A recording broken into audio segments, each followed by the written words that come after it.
So I think that the book, The Immortal Life of Henrietta Lacks, might give us the impression that Henrietta Lacks is a particularly unique individual.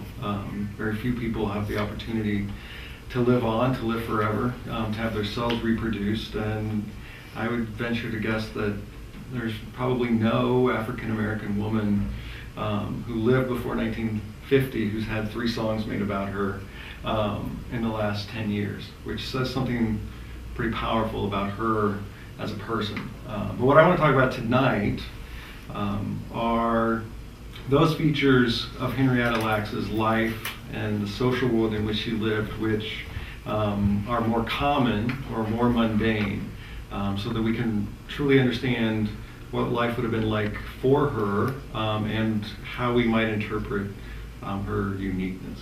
And I'm going to talk about 3 different topics. One is the contradictions in the American dream that are revealed by looking at her life and time and place, what we need to know about racism in the United States around the time that she lived, and how scientific racism shaped, I think, the kind and quality of treatment that she received. And I'll conclude with some thoughts about why all this might matter more than 50 years after she passed away. But for me, one of the most striking things about Henrietta Lacks's life is actually when it began. She's born on the same day that suffrage is passed, that grants women in the United States the right to vote. And to me, this is really telling because Henrietta Lacks would have been really the first generation of women to be fully emancipated, to have suffrage. Yet, we know that most African Americans and African American women in 1920 and 1930 and 1950, when she was alive, probably didn't have the opportunity to exercise their right to vote. So she tells us that really at the heart of the American experience is a fundamental contradiction, which is that freedom is promised to many. Actually, we're told all people are equal, and it's also simultaneously denied to a few. So Henrietta Lacks tells us or reminds us that African Americans were always outside of the American dream, outside of the American ideal, and in many ways also enabled that ideal. So when we see suffragettes walking on the streets, they're really not walking on the streets to enable African American or African American women to vote. Right? This is a movement to encourage or allow white American women, particularly middle class, upper class women, to vote. Right? And this contradiction runs very deep. Right? We might say it's really the founding contradiction of the American experience. And we think of our founding principles: all men are created equal, everyone has the same rights granted under the Constitution, and yet we think about who wrote many of those documents. We think about, for example, Thomas Jefferson, and we don't think about him as a slave owner, perhaps. We don't think about how, while he was writing his inspiring works that we remember, he was also writing ads for runaway slaves, as you'll see in the slide, in which he said, "Hey, I've lost some of my property, can someone help me get it back?" And that contradiction in how we do or don't remember it is really important for us to think about when we think about the kind of life that Henrietta Lacks could live and the constraints that were placed upon it. And I think it's really still important for us to think about today when we tell ourselves that race doesn't matter. If it's really at the core of who we are as a nation, I would argue that it's fundamental for us to understand even today. All right, one of the reasons it's fundamental for us to understand is that contradiction undergirds or provides a foundation for the elaboration of a very complex system that's rooted in race. A system that says that white is over black, that blacks are born into slavery, and in many ways blacks are destined always to be slaves, always to be property, always to be less than people. And I would suggest that certainly by the time of Jefferson in the United States, something like a racial status quo has developed in the United States. And really up until the Civil War, this status quo reigns supreme. Right? This is a system of systematic racism that values certain kinds of peoples over others, that grants citizenship only to whites, to white Europeans, and importantly, I suppose, given what I just said in the previous section, to white men.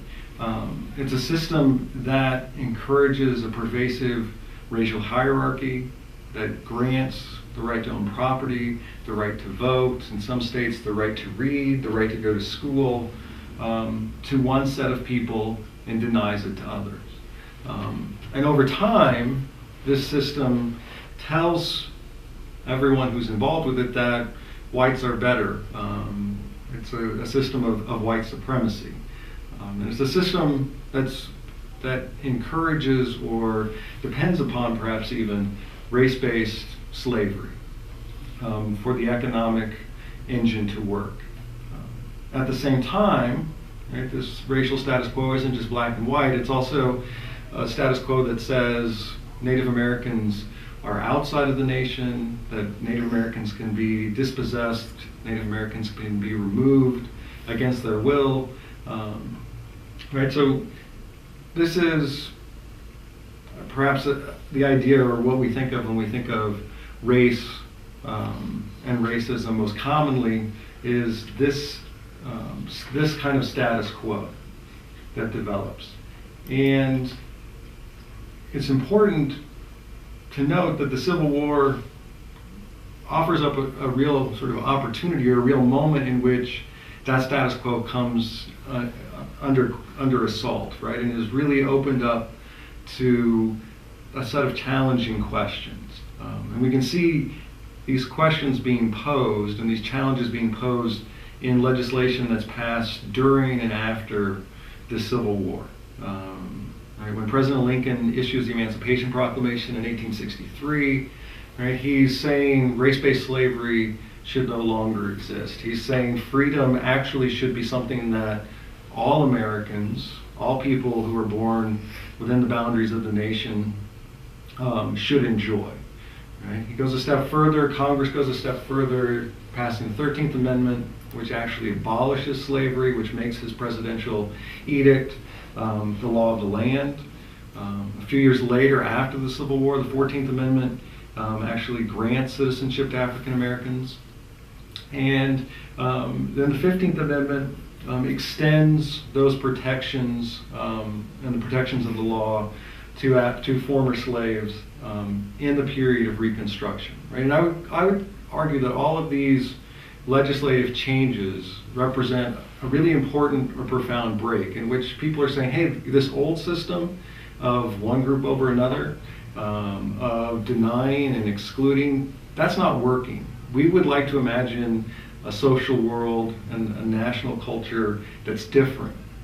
All right, so for about 10 years, from the mid-1860s to the mid-1870s, there's really a grand kind of experiment that says, how might we reimagine the nation, and how might we rethink who we are as a people, right? And we know, unfortunately, that this experiment fails, and it fails for lots of reasons that I won't go into tonight, right? But it does fail, right? And what happens in its place is a number of forces push for a return to the status quo, right? For a revaluing of race and a return of white supremacy, right? So there's this 10-year break, right? And subsequently, we have a period that is often called Jim Crow, in which white supremacy reasserts itself. Right? And it reasserts itself, as I want to briefly touch on, in a number of ways. Right? It reasserts itself in terms of legislation. It reasserts itself in the practices of popular culture. It reasserts itself on the streets of towns across the United States. Right? So both in small ways and in big ways, in formal ways and informal ways, right? White supremacy returns, right? And I wanted to work through some of those with you briefly here. Right? And the first real glimpse that we have that the racial break is going to fail might be in the passage of what we call today black codes, which were laws that were directed at regulating social life based on race, and particularly regulating and limiting what African Americans could do. All right, so these were laws that were passed to take away freedoms, to take away rights that had been granted to slaves, and really to ensure that inequality was perpetuated. And in a sense, we might say that while slavery, in terms of ownership, ends, that we have a system of quasi-slavery that emerges, right, in which no longer were African Americans in bondage as property, but African Americans, since they in some cases couldn't own property, or they couldn't have a fair wage granted to them, as sharecroppers, for example, were in a kind of economic bondage which kept them down. Right? And the black codes really paved the way for what we see in the coming decades of really formal segregation. So these are laws that say, right, that some school, that there can be a school for whites and a school for black, or there can be different public accommodations for blacks and whites, or blacks and whites can't be in the same hotel. These things begin to emerge and articulated in these initial laws we call black codes. At the same time, right, the norms that previously had dictated the interactions of whites and blacks continue to really dictate how people interact, the kinds of ways that they spoke to each other, when and how they might defer to each other, how they might assert themselves, how they might look at each other, right? So the racial etiquette became a very small, everyday way in which white supremacy is reasserting itself, right? And in many ways, racial etiquette said whites are over blacks, and blacks need to stay in their place. And if blacks stepped out of their places, we'll see bad things often were visited upon them. Right? And you'll see on the next slide that this system of racial etiquette was so clear that outsiders could come in and map out the behavior that maybe perhaps people in the Jim Crow South didn't see. A journalist by the name of Stetson Kennedy, in fact, wrote a satirical guidebook to the South called the Guide to the Jim Crow South, right? In which he essentially was giving tourists sort of a mock tour guide of what the South was like and how one should act in the South, right? So. And he enumerates, as I do here, a number of sort of rules of behavior, such as whites should never contradict blacks. They should never question the honor, blacks should never question the honor of whites in public. They should never look at a woman. They shouldn't demonstrate that they're more knowledgeable or smarter than a white person in public, right? All of these rules that he's able to transcribe are ways that white supremacy is reasserting itself in the years after the Civil War.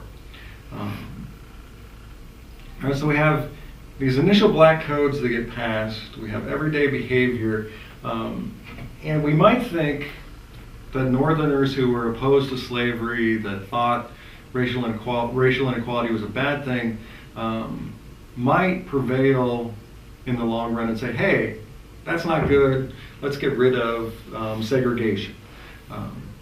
As we know, that's not actually what happens, because the Supreme Court says that those things, in fact, are constitutional in its holding in Plessy versus Ferguson in 1896, right? Which says the Constitution doesn't have a problem with inequality, and separate but equal is okay, right? So Plessy versus Ferguson really authorizes the elaboration of inequality and legally justifies segregation.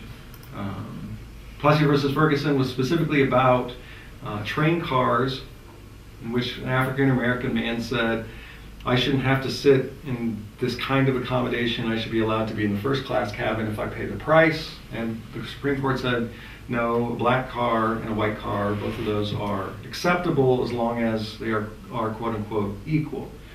Right? So subsequently, schooling could be different, where one lived could be different, even public facilities could be different. Right? The next few slides illustrate, I think, our common image of what segregation after Plessy versus Ferguson looks like.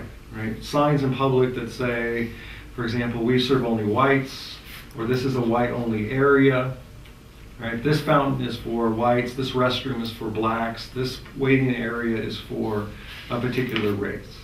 Right? And one of the unintended consequences of segregation is that within black communities, right, thriving institutions and economies develop. Right? So you don't simply have separate waiting rooms or separate schools. You have completely separate economies that develop. Right? So the Rex Theater for colored people, right? That's an example of an institution that develops in the black community that has particular importance over time in that community. Or perhaps more familiarly, something like the Negro Leagues becomes an important cultural institution in the black community during the Jim Crow era. Okay? Now, I suggested a bit ago that if one crossed the boundaries of racial etiquette, or one stepped out of their place, that bad things happened. And perhaps the most violent and visceral bad thing that happened was violence directed at individuals. Right? And so after the Civil War, the Ku Klux Klan emerges, night riders ride around and terrorize African American families, sometimes taking individual African Americans from their homes, sometimes burning homes, in an effort to say, right, don't step out of line. More broadly, right, and beyond the Klan, right, lynchings became a very common way in which African Americans were reminded of white supremacy, and in which whites really reminded themselves of the racial code. Right, and race-based lynchings were really, I would say, a fairly common feature of daily life in the South. Between roughly 1880 and 1950, there were over 3,400 lynchings, with one year, 1892, having 161 cases in which an African American is taken by a group of people, beaten, often tortured, and killed, often in a public and often in a very brutal public display. Right? And the reasons for lynchings vary, but often have to do with slights to the honor or integrity of white citizens, and particularly concerns about white women. Right? That African American men had crossed particular kinds of boundaries, had made eyes, had flirted, had sexually assaulted young women. Right? Often these assertions have no basis in fact, but that didn't matter for the punishment that was dealt. And the next image is, particularly troubling, but particularly, I think, particularly common during this period. This is an image of a lynching in Indiana in the 1930s, in which really the community comes out for the event. Right? If we look at these faces in the crowd, right? I mean, these aren't people that are horrified by this violence. This isn't something that is somehow beyond the pale, right? This is really a communal kind of event. These people, many of them are laughing. The one gentleman that's prominent in the foreground is pointing to to the bodies that are hanging from the trees, as if to say, this is the right thing to do, these people had this coming, don't cross the boundaries, don't step out of line. Right? And when we think of Jim Crow, when we think of its extremities, right, we do think of lynchings as being really, I think, the most common response, right? And we think of it being a rural, southern kind of phenomenon. But that's not the only way that violence erupted or manifested itself in the period from 1880 to 1950. In fact, throughout the United States, a number of race riots occurred. Right? And in contrast with lynchings, which occur in small communities in the rural South, race riots tend to take place in the North. They tend to take place in urban communities. And in contrast with our current vision of a race riot, which is that a community of color rises up in opposition to a particular event or particular action by the state, race riots during this period are typically groups of whites attacking groups of African Americans or African American communities, and in some cases actually randomly victimizing African Americans. Right? So if lynchings target people that were purported to do bad things, race riots sort of target a generic blackness and victimize people that really have nothing to do with what's going on. All right, so if we think, so for example, the Springfield riot of 1908, there was a report of a sexual assault, which had the white community up in arms. And since they couldn't identify a perpetrator, or perhaps weren't interested in identifying a perpetrator, every black man became a target. And there are reports of whites literally just pulling people off of moving streetcars and beating people up, or beating black people up because of because of their rage and the kind of fear and transgression that report evoked in them.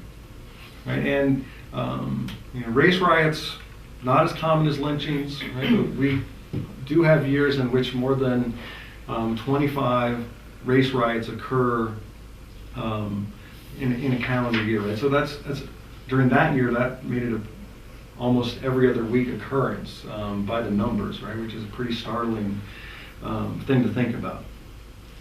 Probably the largest race riot occurs in Tulsa, and I want to dwell on the race riot in Tulsa, not just because it was particularly large, but because it occurs in the first year of Henrietta Lacks's life. Right? So we think of lynchings being something that happens way back in the day. We think of race riots as being a terrible thing that happened, right, in something like ancient history. Right? But for Henrietta Lacks and for her family that are living in Baltimore, right, this would be something that they would be reading about in the paper. This might be something that their friends and family members in other communities are living through. Right? And if you recall the Rex Theater the slide was that I showed you a few moments ago, right? That was a theater in Tulsa, and Tulsa's black community was the most prosperous black community in the United States. It was sort of a financial powerhouse, and it was referred to as having a black Wall Street, for example. Right? So there's a great deal of wealth and prosperity in this community. Right? And Tulsa, like most cities in 1921, from Washington, D.C. to Atlanta in the Great South, are segregated cities. Right? So that doesn't make it particularly unique. Right? But there's a report that an African American elevator operator either makes a pass at or does something inappropriate with a young single white woman. The police investigated and determined Nothing happened. It was just a false rumor.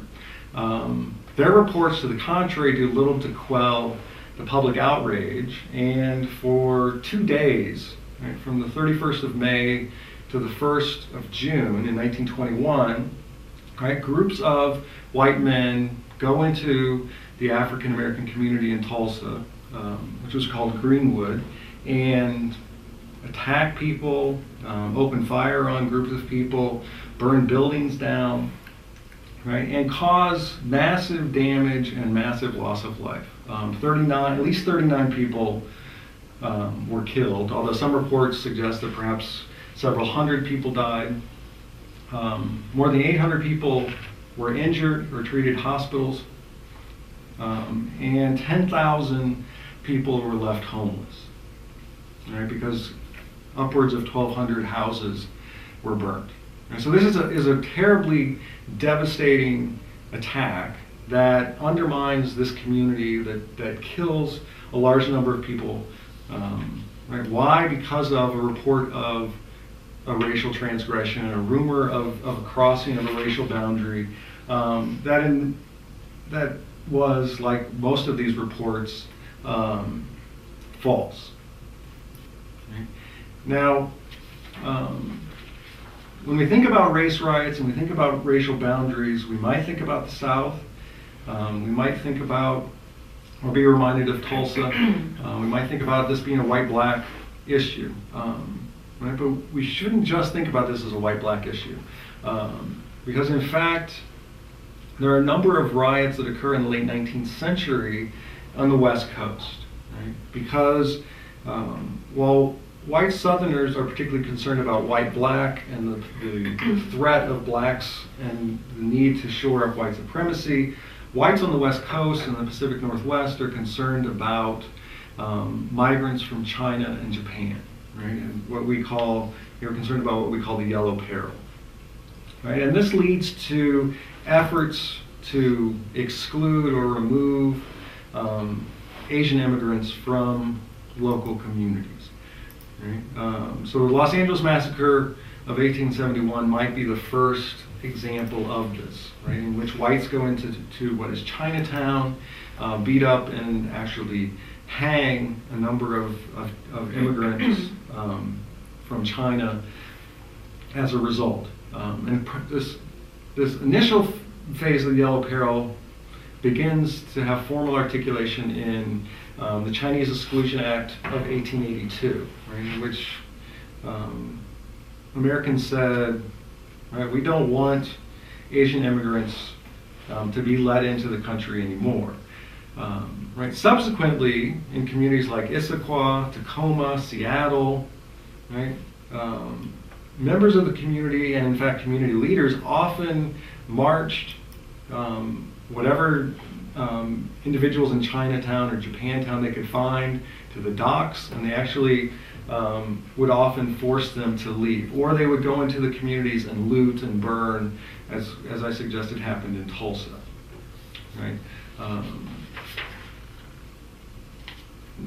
Now, this entire period from roughly 1880 to 1950, right, which encompasses the last 30 years of which encompass Henrietta Lacks's life, right, I've suggested is a period of the racial status quo, right, in which white supremacy is working to reassert itself. It's a period of exclusion and a period really of great violence and terror. I want to focus on 1 year during this period because I think it's particularly important to this period, particularly important to the early years in which Henrietta Lacks lives, right? And that year is 1915. And there are a couple of things that happened in 1915 that are fundamentally important. The first is Leo Frank is lynched. And the lynching of Leo Frank is noteworthy for a couple of reasons. One, Leo Frank is really the only white American who's lynched during this period from 1880 to 1950 because of questions of the color line. He was a Southern-born Jew who managed a pencil factory in the Atlanta area. One of his former employees is found dead. He becomes the scapegoat for that killing. There's a big trial, great public spectacle. Initially, despite the lack of eyewitnesses or physical evidence, he is convicted, sent to prison for that killing.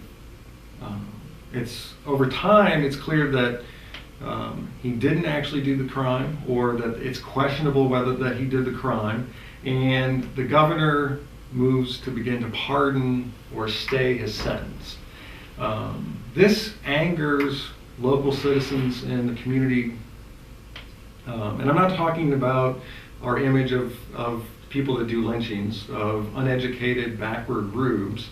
I'm talking about people who would be future senators, future governors of the state of Georgia, really community leaders. They orchestrate a plan to break him out of prison, a state prison, after which they drive him to an undisclosed location, torture him, and hang him, as the graphic image in the slides demonstrate. And this was such a popular cause that there are folk songs that are circulating in 1915 that praise the young woman, her innocence, her sacrificing her life for her race, and demonize her the Jewish perpetrator who took her life in such a terrible and barbaric fashion. Now, this case in and of itself is very noteworthy. But it's particularly noteworthy because the core members of the party that lynched her refer to themselves as the Knights of Mary Fagan, who's the young woman who was killed.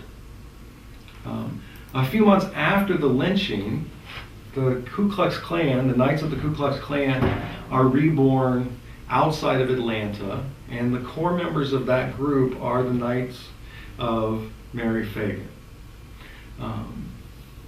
And we see in 1915 really a rebirth of the Klan and a real powerful public statement about white supremacy, and that being American is being white.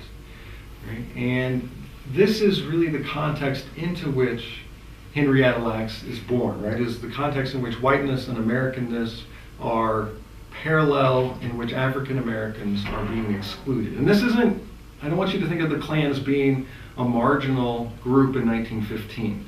Because right? The same year the Klan is reborn, D.W. Griffith releases his film, Birth of a Nation. And Birth of a Nation, for the next roughly 30 years, is the most profitable movie released in the United States. Right? It's a box office success. And it suggests a number of things, but in particular it essentially says Reconstruction was a failure, blacks are childlike buffoons, and they were ruining the South, and the Klan came in and saved the day. Right, which is a perfect context in which for the Klan to be reborn. Right? And the film's also important because it's the first movie that's shown in the White House. Right, so this is a really noteworthy film. Right, so the Klan is reborn and becomes instrumental in pushing pro-family, pro-American, patriotic policies and platforms, and is actually probably one of the leading forces behind the 1924 immigration restrictions that keep immigrants from Southern and Eastern Europe, keep Catholics and Jews from immigrating to the U.S. in great numbers for the next roughly 50 years.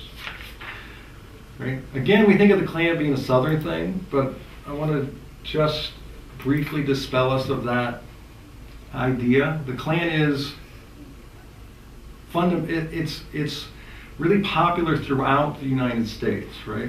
The largest membership of the Klan during this second phase is Indiana. And in the next few slides I'm going to show you, I will show you that the Klan is actually pretty popular in the Pacific Northwest. Right? So this first slide is is a wedding party, a Klan wedding party in Sedro-Woolley on the west side. Right, so we're not just talking about burning crosses here. The Klan is a family institution that people would want to be married in their regalia. All right, the Klan holds rallies in the next slide in the upper right, the upper left, in large assembly halls in the Seattle area. Has floats and parades, again in communities on the west side, and even sponsors events that members of the U.S. Navy attend on the west side. Right. So whiteness and Americanness are tightly tied together. This deep-seated notion of white supremacy expresses itself through violence in the South, both rural and urban, but also has its expressions in Pacific Northwest, and is really given endorsements right from the Supreme Court through Hollywood through the presidency during this period. Right, and so this is in many ways is the context into which Henrietta Lacks is born. Right, one in which white and black are thought of in very distinct terms, have very distinct opportunities. Right, and I think it accounts in large part for how she lives her life and the kind of treatment she has, and probably how she ends her life. Right now, given that so much of her afterlife really is about science, right, and the course of science, I think it's important also for us to speak of how science and race fit together.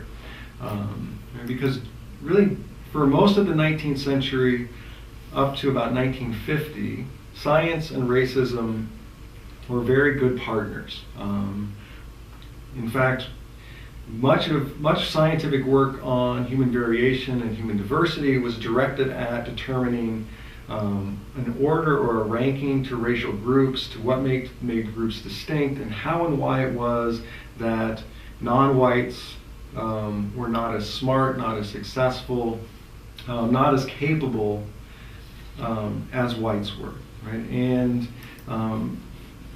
science allowed or created a language in which these differences could be talked about in a natural kind of way, and in which generalizations could be made not simply about observable features, but about character and culture, right? About what a black person was like, what Native American culture did or did not allow individual people to do.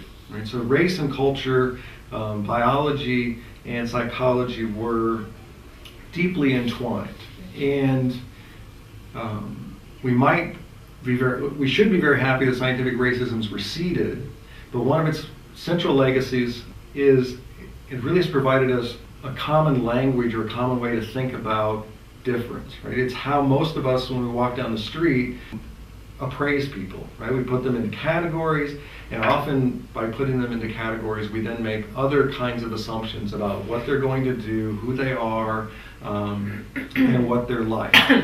This is really the fundamental legacy of scientific racism, right? But during the period, right, scientific racism is, I would say, elaborating or marshaling an idea about human variation and about what the races are like.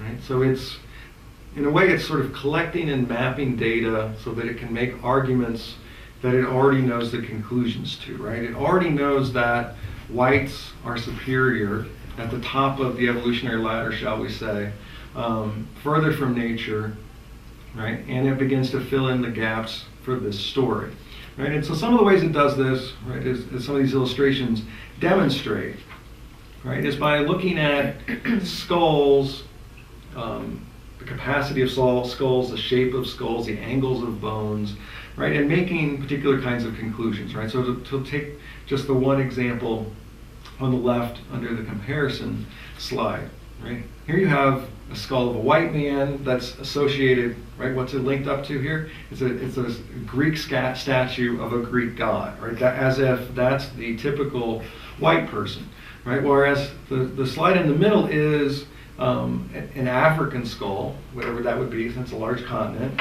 right? But look at the image that's presented of the African, right, compared to the Greek god, right? And then the next step over, right, is the skull of a primate, an ape, right? Right. So we go from white Greek god to distorted simpleton African to a primate in the natural world. Right? And these comparisons entail a great deal of measurement and observation. Right? So here we have doctors in Germany, right, measuring the width of a nose to determine if this individual is an Aryan, for example, right, or what the variation might be in Germany. And on the right we have skulls that are collected in Southwest Africa, which at the time was a colony of Germany, so that they could be studied for their morphology, right, so they could figure out racial type. Right? And figuring out racial type allows for a classification of difference, right, which the first slide demonstrates, but also this one demonstrates, in which it's not just that you have different human types, but you have different types of animals, different mammals, different sea creatures, all of which can be linked to geographic regions, right? And we have a very seamless kind of connection between natural area and what develops in that area. Right. Science also during this period, right, latter half of the 19th, early 20th century, is actively collecting human remains so that they can study those remains, right? Often digging up graves or collecting bodies from battlefields so that they can figure out the typology, right? So they can figure out what's a native skull like. And if we figure out that skull, right, the next step is can we figure out how smart indigenous people can be, or how sophisticated their culture is or is not, right? And this kind of collection and this obsession with difference often led to exhibitions, right? You would find commonly in just the decades before Henrietta Lacks is born, you would find human zoos, right? You could actually go to like a World's Fair and you could see people, quote unquote, living in their natural habitats. You could watch them cook and eat as if, right, they were more animal than human, right? You could, and you could often see, or the presenters of these displays would often try to demonstrate to you how societies evolved, right? These people are simpler than these people, right? And they culminate here at the fair with civilization. This particular image I have here under exhibition is noteworthy for a couple of reasons, right? This is the early 19th century, and this is a woman named Sarah Bartman. She was a Hottentot. We might know it better as a San or a bush person. And Europeans were fascinated with her physique.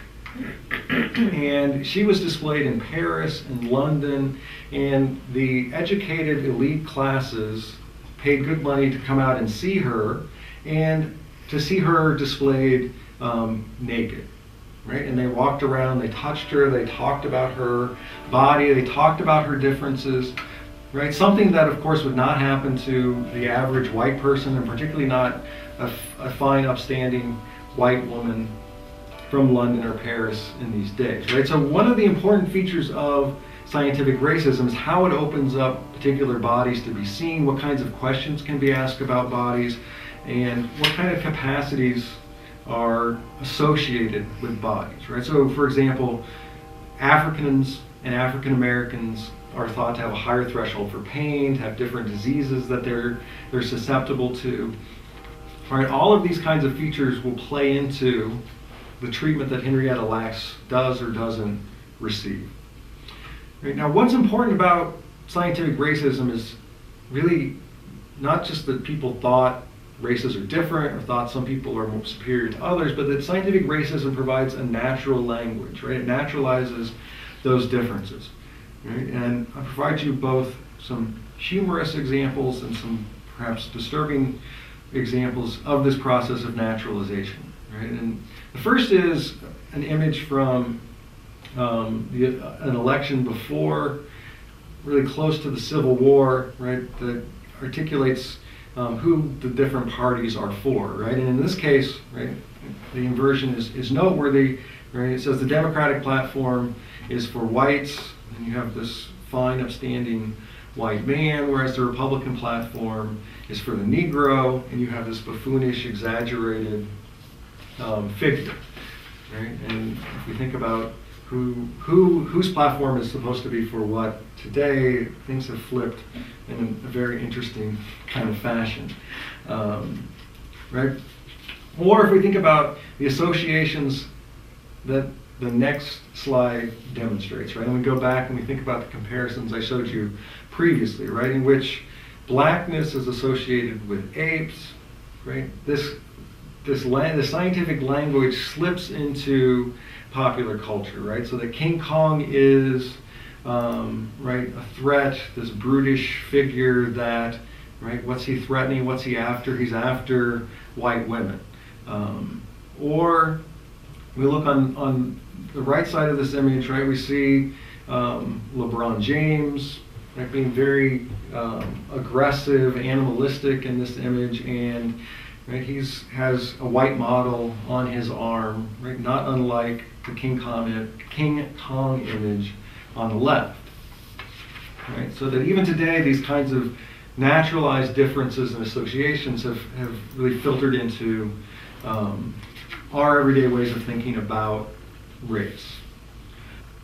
Science may have initially been devoted to observation, to comparison, to collection.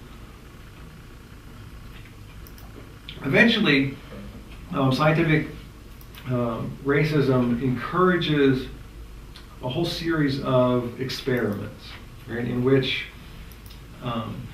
in the United States, African Americans in particular are subjected to procedures because they're black, right, and because their bodies are available and can be studied in ways that would not be deemed appropriate in other contexts, particularly for white bodies, right? And the most graphic example of this is the Tuskegee experiment, which studied really the life cycle of syphilis, right? Once someone gets infected with syphilis, how does the disease run its course, right? We know what happens at the end of syphilis, which is people die. And we know generally what happens during syphilis, which is they get disfigured, they go insane, right? It's not a very pretty picture, right? But a group of scientists at the Tuskegee Institute received a grant in the early 1930s, initially to study how syphilis was transmitted, how it manifested itself in a particular population in the American South, right, amongst black sharecroppers. And they identified 600 sharecroppers in Mississippi and found that 400 of the group that they decided to sample had syphilis, right? They didn't tell the men they had syphilis. They didn't offer to treat the men. They didn't do anything other than bring them in for checkups, right? Record the symptoms that they were manifesting, and send them on their way, right? Even after penicillin was determined to be an effective treatment for syphilis in 1947, they continued their observations, their recordings, until 1972, when a whistleblower came forward and said, hey, for the last 40 years, right, the federal government's been funding research that in many ways is inhumane, right? So this might be one of the hallmarks, right, or one of the endpoints of scientific racism is, right, that African Americans became subject to tests and procedures and life-threatening observations that they wouldn't have been subject to if they weren't black, right? We might say that this experiment is one of the key reasons that African Americans don't trust healthcare in the United States, that they don't want to go to the doctors, that they think things like AIDS are intentionally brought into the community because It's happened before. Why might it not be happening again today? Right. The other very scary endpoint of scientific racism is the decision that certain people were less fit than others. Right? And this led in the early 20th century up till the end of the Second World War in certain kinds of people, criminals, mentally ill, people who had developmental disabilities, to be sterilized. The poor, in some cases, right? Because the thought was they're bad people, they shouldn't have offspring because they'll create more bad people. In the context of Nazi Germany, scientific racism didn't just lead to sterilization, it actually led to euthanasia, right? The intentional killing of certain populations, and what we call the Holocaust, or the final solution, because anti-Semitism, scientific and racial anti-Semitism, led the Jews to be taken. Right now, the good side of the story is that scientific racism retreats, and science plays a key role in changing contemporary understandings about race. Right? We now know that race is not a biological. It's not biological. That race is in fact a social construction, and we know that that much of the work that was done in science about human variation is better thought of as pseudoscience. Right? Now, this all raises an important question, right? So around the time Henrietta Lacks dies, scientists begin saying race is not a biological thing.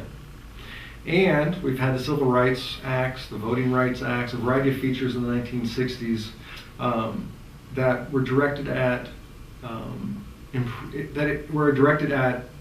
equality, inclusion, and breaking down segregation and Jim Crow. So we would think that if we looked out at the world today, that we would see a world of equal access to health care, equal life expectancy, and so on and so forth. Right? In fact, what we see are persistent inequalities that should raise, I think, or that I would raise to you as sort of a departing set of questions, right? Which is, how is it that 50 years after the Civil Rights Movement and more than 50 years after the end of scientific racism, these inequalities occur, right? Why do African Americans have less access to health care? Why do they have lower quality health care? Why are they less likely to receive the same kinds of tests, life-saving tests, that white Americans receive for cancer, heart disease, hypertension in the contemporary U.S.? How do patterns of racial etiquette influence the interactions and the assumptions that doctors and patients bring to their interactions? Because it's clear when we look at Henrietta Lacks's life that both her doctor and herself, right, they guarded their behaviors and changed them because one was white and one was black. African Americans have less trust towards healthcare, they have higher rates of chronic diseases, and they have lower life expectancies, right? In some cases, the life expectancies of African Americans are at the rate or the level of third world countries, right? And so we may want to say scientific racism's gone, Jim Crow's gone, therefore we don't need to deal with it. Right? But I think Henrietta Lacks provides us an opportunity to say, wait a second, why isn't it gone in the field of healthcare, and why haven't we made the differences that we need to make?